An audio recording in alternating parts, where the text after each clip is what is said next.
សូមគោរពជំរាបសួរប្រិយមិត្តទាំងអស់ជាទីរាប់អានខ្ញុំបានសុផាសូមអានជូននៅកំណត់ហេតុរបស់ក្រសួងការពារជាតិកម្ពុជា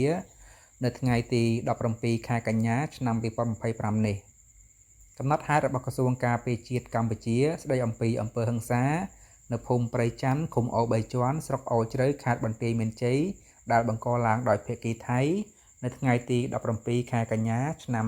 2025នៅវេលាម៉ោង 15:30 នាទីរសៀលកងកម្លាំងចម្រុះកម្លាំងតម្រួតព្រំដែនទាហានប៉ារ៉ាទាហានជុតខ្មៅនគរបាល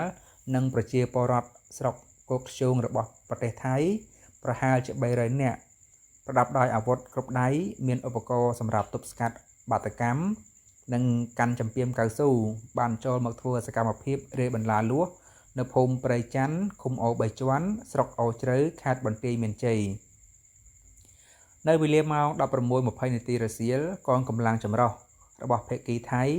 បានប្រើប្រាស់រថយន្តបំពាក់ឧបករណ៍បំពងសម្លេងនិងមានកាំភ្លើងបាញ់ឧស្ម័នបង្ហូរទឹកភ្នែកមកលើកងកម្លាំងនិងប្រជាពលរដ្ឋកម្ពុជាក្រោយពីក្រុមអ្នកសង្កេតការណ៍អន្តរជាតិ IOT ត្រឡប់ទៅវិញក្នុងហេតុការណ៍នេះកងកម្លាំងយោធានិងក្រុមប៉ូលីសបង្ក្រាបបាតុកម្មរបស់ថៃបានធ្វើឲ្យប៉ះពាល់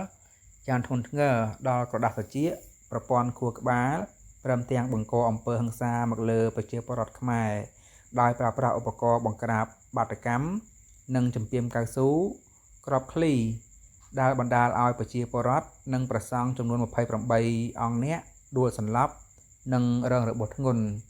សូមបញ្ជាក់ផងដែរថាខ្លឹមសារនៃកំណត់ហេតុនេះគឺដកស្រង់ចេញពីសារព័ត៌មានថ្មីខ្ញុំសូមបញ្ជាក់បន្ថែមទៀតផងដែរថាប្រជាពលរដ្ឋមានចំនួន28នាក់ដែលរងរបួសនោះមានព្រះសង្ឃមានកងកម្លាំង